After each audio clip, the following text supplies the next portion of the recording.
अरे वो देख, आज फिर मंगलू इधर को ही आ रहा है। बेचारा अकेला ही इधर उधर भटकता रहता है।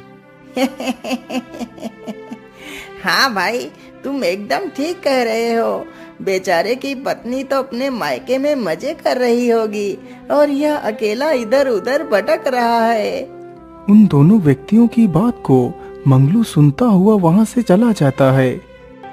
आखिर ये दोनों मेरे बारे में ये कैसी बात कर रहे थे कि मेरी पत्नी अपनी मायके में मजे कर रही है, लेकिन अभी तो मेरा विवाह भी नहीं हुआ, तो मेरी पत्नी कहाँ से आ गई। ये सारी बातें सोचते सोचते मंगलू अपने घर में पहुंच जाता है। घर पहुंचकर मंगलू अभी भी वही सारी बातें सोच रहा था।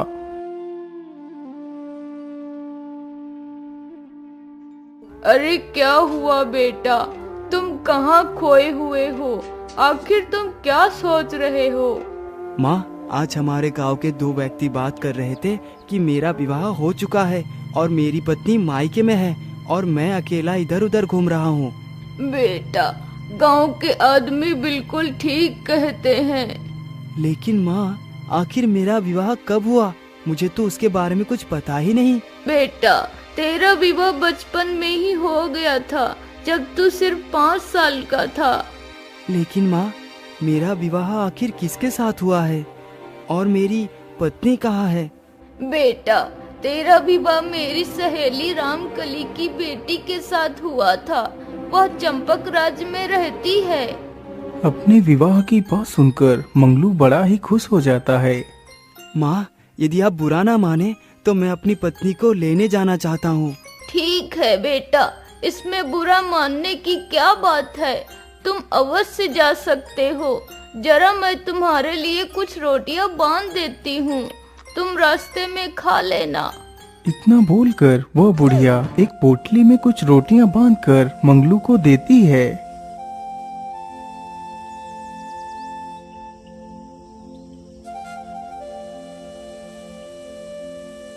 अच्छा माँ, अब मैं चलता हूँ। रुको बेटा, मेरी एक बात को सुनते जाओ। हाँ हाँ, बोलो माँ, आप क्या कहना चाहती हैं? बेटा, तुम जरा ध्यान से जाना।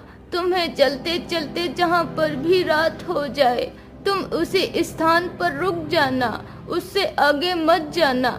जब सुबह हो जाए तभी उससे आगे बढ़ना। ठीक है माँ, मैं ऐसा ही करूँगा।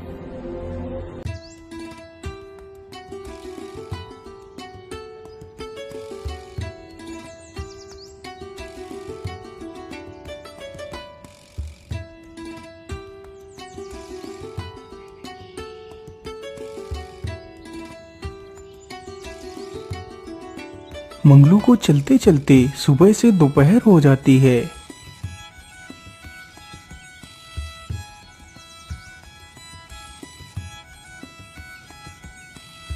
अरे वाह, कितना अच्छा गधा है, लेकिन इसका मालिक तो कहीं दिखाई ही नहीं दे रहा। चलो कोई बात नहीं, यदि तेरा कोई मालिक नहीं है तो मैं ही तेरा मालिक बन जाऊंगा। जब मैं अपनी ससुराल से वापस लौटूंगा तो तुझे भी अपने साथ ही ले जाऊंगा। तब तक के लिए तू यहीं पर आराम कर। इतना बोलकर मंगलू आगे बढ़ता है। ओहो, चलते चलते तो कितनी जोर की भूख लग गई है। मैं ऐसा करता हूँ, यही बैठकर थोड़ा सा खाना खा लेता हूँ। नदी तो पास में ही है। इतना सोचकर मंगलू वहीं पर बैठकर खाना खाने लगता है।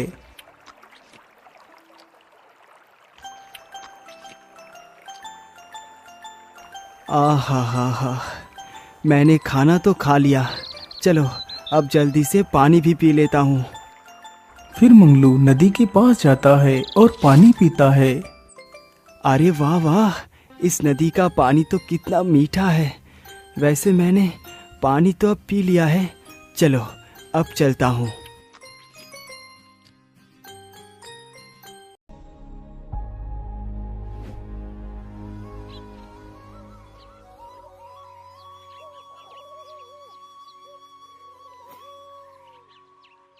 अरे भाई, ये कौन सा गांव है?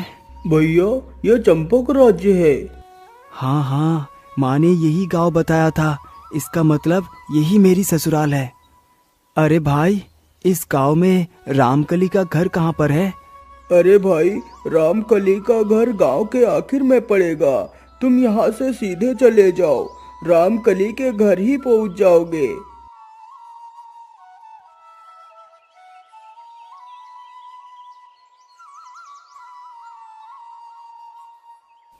मुझे लगता है वो आखिर वाला घर ही मेरी सासू माँ का है।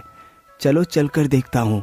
मंगलू उस घर के पास ही पहुंच पाया था कि तभी रात हो गई। अरे राम राम राम, ये क्या, मुझे तो यहीं पर रात हो गई। अब क्या करूँ? माँ ने तो बताया था कि चलते चलते जहाँ पर रात हो जाए उसी स्थान पर रुक जाना, फिर सुबह आगे बढ़ना। लेकिन मैं तो घर के अंदर भी नहीं घुस पाया और रात भी हो गई है। मैं ऐसा करता हूँ, आज रात यही घर के पीछे यही गुजार लेता हूँ, सुबह होते ही घर के अंदर चला जाऊंगा। इतना सोचकर मंगलू वहीं पर बैठ जाता है। अरे माँ, मेरी रोटी तो टेढ़ी हो गई है। अरे ये क्या, लगता है मेरी पत्नी के द्वारा बनाई गई रोटी टेढ़ी हो गई है।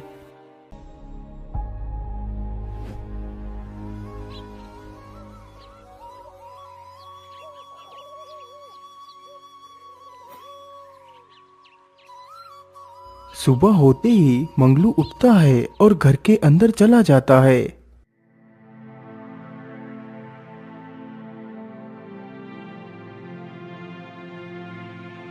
अरे बेटा, तुम कौन हो और ऐसे कैसे घर के अंदर घुस आए?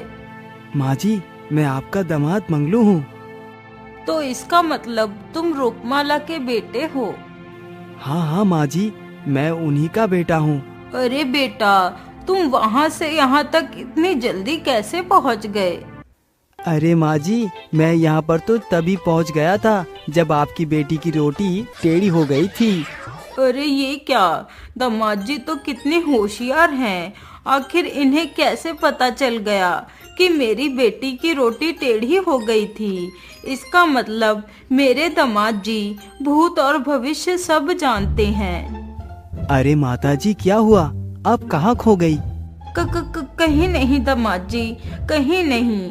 अरे बेटी, दामाद जी को कुछ खिलाओ पिलाओ, मैं अभी आती हूँ। इतना बोलकर वह बूढ़ी महिला वहां से गांव की तरफ चल देती है। वह बूढ़ी महिला बड़ी ही खुश थी क्योंकि उसे लग रहा था कि उसका दामाद बड़ा ही ज्ञानी है, वह सब कुछ जानता है।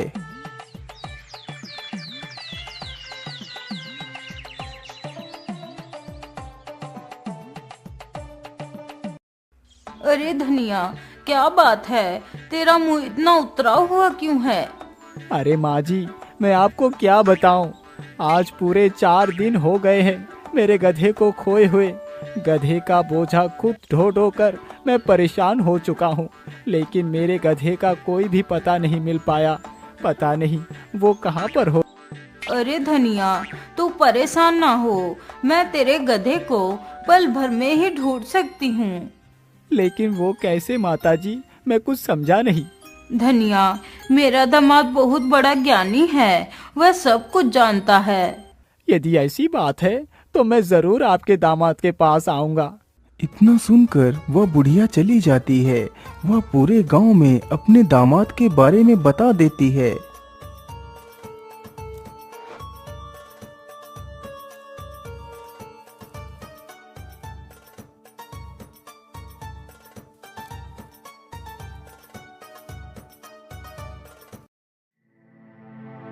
दामाद जी, मेरी मदद कीजिए। मैंने आपके बारे में बहुत कुछ सुना है कि आप बहुत ज्ञानी पुरुष हैं। हाँ हाँ भाई, मैं ज्ञानी तो हूँ ही, लेकिन तुम्हारी क्या समस्या है? दामाद जी, मेरा गधा 4 दिनों से लापता है। मैंने हर जगह ढूंढ लिया लेकिन कहीं भी नहीं मिला। क्या तुम मेरे गधे के बारे में कुछ बता सकते हो कि इस वक्त मेरा गधा कहाँ पर है? धनिया के मुख से गधे की बात सुनकर मंगलू का ध्यान उसी गधे पर जाता है जो गधा उसे जंगल में घास खाते हुए मिला था। मंगलू समझ गया कि वह गधा ही धनिया का गधा है। अरे दामाद जी, आपको क्या हुआ? आप किस चिंता में डूब गए? कहीं नहीं भाई, मैं आपके गधे के बारे में ही ध्यान लगा रहा था कि आपका गधा आखिर कहाँ पर है। मंगलू झूठ मूठ अपनी आंखें बंद करता है और मन ही मन कुछ बड़बड़ाता है।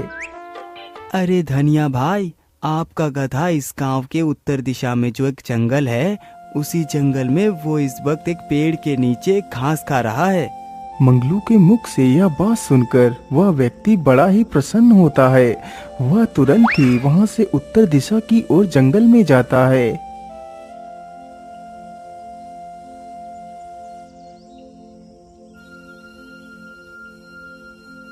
कुछ दूर चलने के बाद वह देखता है कि गधा सामने ही एक पेड़ के नीचे घास चर रहा है। गधे को सामने देखकर धनिया की खुशी का कोई ठिकाना ही नहीं रहता।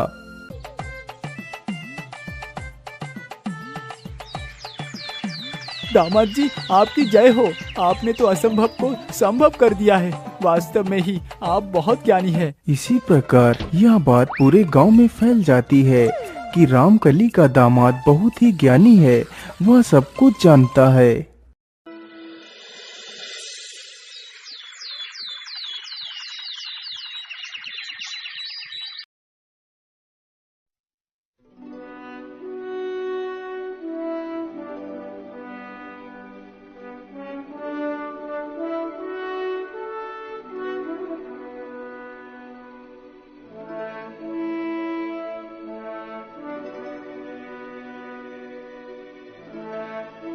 महाराज, मैं सत्य कह रहा हूँ। रामकली का दामाद कोई बहुत बड़ा ज्योतिषी है।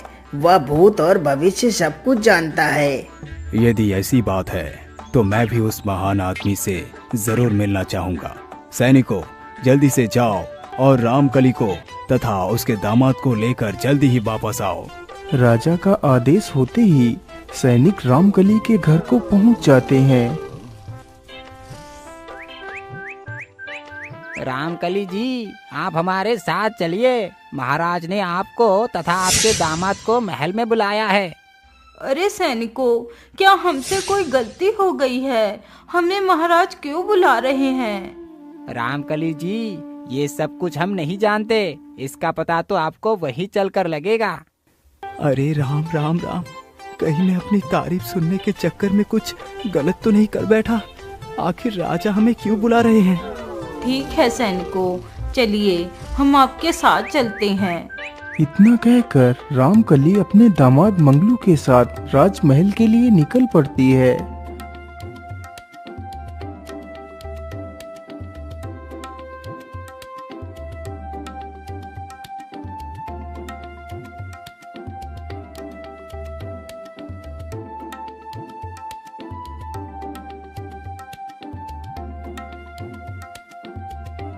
महाराज, आपने हमें याद किया। क्या हमसे कोई भूल हो गई है महाराज? नहीं रामकली, तुमसे ना ही कोई गलती हुई है और ना ही कोई भूल। हम तो सिर्फ इतना जानना चाहते हैं, क्या आपका दामाद भूत और भविष्य सब कुछ जानता है? जी महाराज, इसमें कोई संकोच नहीं। मेरा दामाद सब कुछ जानता है। क्यों मंगलो, क्या ये बात सत्य है कि तुम भूत और भविष्य सब कुछ जानते हो? हे भगवान, ये मैं कहाँ आकर फंस गया। यदि मैंने नहीं में जवाब दिया तो राजा मुझे अभी दंड देगा, और यदि हाँ बोलूँगा तो हो सकता है मुझे अपने आप को बचाने का कोई उपाय ही मिल जाए। क्या हुआ मंगलू, तुम किस सोच में डूब गए? कहीं नहीं महाराज, कहीं नहीं। आपने मेरे बारे में जो कुछ भी सुना है वो सब कुछ सत्य है। यदि ऐसी बात है मंगलू, तो फिर मुझे तुम मेरी रानी के खोए हुए हार के बारे में बताओ कि उसे किसने चुराया है। यदि तुमने उसका सही जवाब बता पाया तो मैं तुम्हें मुंह मांगा इनाम दूंगा, और यदि तुमने नहीं बता पाया तो मैं तुम्हारा सिर कटवा दूंगा। राजा के मुख से यह बात सुनकर तो मंगलू के पसीने ही छूट जाते हैं। क्या हुआ मंगलू, तुम किस सोच में डूब गए? महाराज क्षमा कीजिए, लेकिन हार का पता लगाने के लिए आपको मुझे 1 दिन की मोहलत देनी होगी। मैं कल आपको हार के बारे में बताऊंगा। ठीक है मंगलू, मैंने तुम्हें कल तक का समय दे दिया। हे भगवान, ये मैं कहाँ आकर फंस गया। अच्छा खासा तो अपने माँ के साथ में रह रहा था, यहाँ आकर तो मैंने अपने ही मौत को दावत दे दी। क्या हुआ दामाद जी, आप इतनी चिंता में क्यों हैं? अरे कुछ नहीं माताजी, बस मैं उस रानी के हार के बारे में सोच रहा हूँ। आप जाकर सो जाइए, आज तो मैं बाहर ही सोऊंगा। लेकिन दामाद जी, आज आपने खाना तो खाया ही नहीं है। माँ जी, आज मेरा पेट पहले से ही भरा हुआ है, इसीलिए आज मैं कुछ भी नहीं खाऊंगा। यह बात सुनकर उसकी सांस अंदर चली जाती है। वैसे भी इस बुढ़िया ने मेरी जान को जोखिम में डाल ही दिया है, आज भी चैन से जीने नहीं दे रही। कल तो राजा मेरा सिर काट ही लेगा। चलो कम से कम आज की रात तो सो लेता हूँ, पता नहीं कल की शाम मिले या ना मिले। इतना सोचकर मंगलू उसी चारपाई पर लेट जाता है, लेकिन चिंता के कारण उसे नींद नहीं आ रही थी। अरे आजा रे निंदिया, कल तो सिर काटा ही जाएगा। अरे आजा रे निंदिया, कल तो सिर काटा ही जाएगा।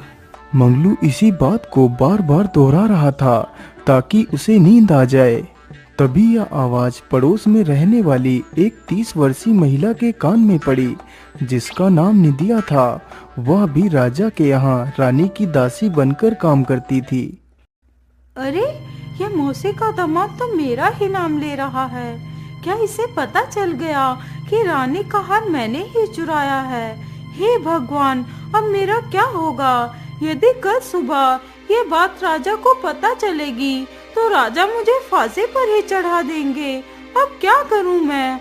हाँ, मैं ऐसा करती हूँ, जल्दी ही दामाद जी के पास जाकर अपनी सारी गलती को स्वीकार कर लेती हूँ। हो सकता है दामाद जी मुझे बचा ले। इतना सोचकर निंदिया जल्दी ही मंगलू के पास पहुँच जाती है।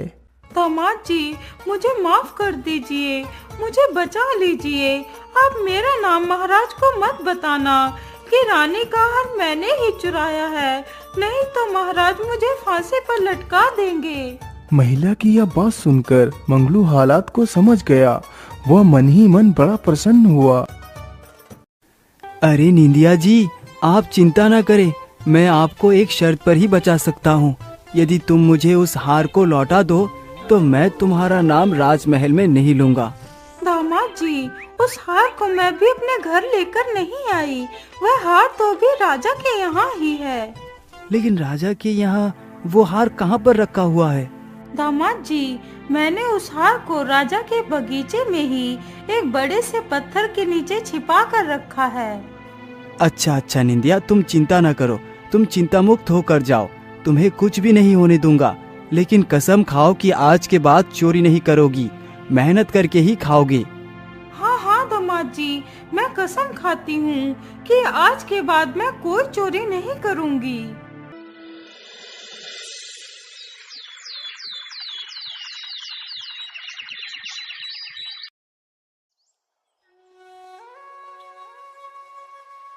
चलिए मंगलू, हमारे साथ राजमहल को चलिए, महाराज ने आपको बुलाया है।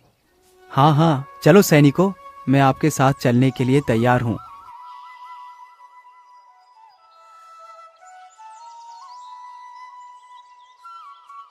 बोलिए मंगलू, क्या तुम्हें उस हार के बारे में कुछ पता चला? जी महाराज, मैंने आपकी हार की खोज कर ली है। तो फिर जल्दी से बताइए मंगलू, वो हार कहाँ पर है? महाराज, वो हार आपके ही बगीचे में एक बड़े से पत्थर के नीचे पड़ा हुआ है। सैनिकों, जल्दी से बगीचे में चलकर देखो। आज्ञा मिलते ही सैनिक बगीचे में जाकर देखते हैं तो हार पत्थर के नीचे ही पड़ा हुआ होता है। यह देखकर तो राजा हैरान ही रह जाता है। वाह मंगलू वाह, तुम तो वाकई कितने ज्ञानी हो। बोलो, तुम्हें क्या इनाम चाहिए? महाराज, मुझे कुछ भी नहीं चाहिए, आप अपनी मर्जी से मुझे जो कुछ भी दे देंगे मैं उसे ही स्वीकार कर लूंगा। मंत्री जी, मंगलू को 1000 सोने की मोहरे उपहार में दे दी जाए। राजा का आदेश होते ही मंगलू को एक पोटली भरकर सोने की मोहरे दे दी जाती हैं। महाराज, अब मैं यहाँ से जाना चाहता हूँ, आप मुझे जाने की अनुमति दे।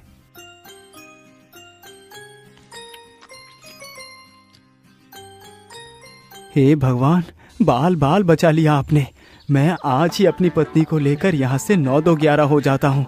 कहीं कोई दूसरी मुसीबत आकर मेरे गले पड़ गई तो मैं तो बेमौत मारा जाऊंगा। ये सारी बातें सोचते हुए मंगलू घर को पहुंच जाता है।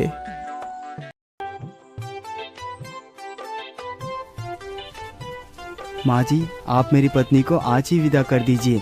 मैं आज ही अपने घर वापस लौटना चाहता हूँ, क्योंकि आज का दिन ही विदाई के लिए सबसे ज्यादा शुभ है। यदि ऐसी बात है बेटा, तो तुम आज ही चले जाओ। इस प्रकार मंगलू अपनी पत्नी को लेकर चला जाता है और खुशी खुशी अपना जीवन यापन करता है।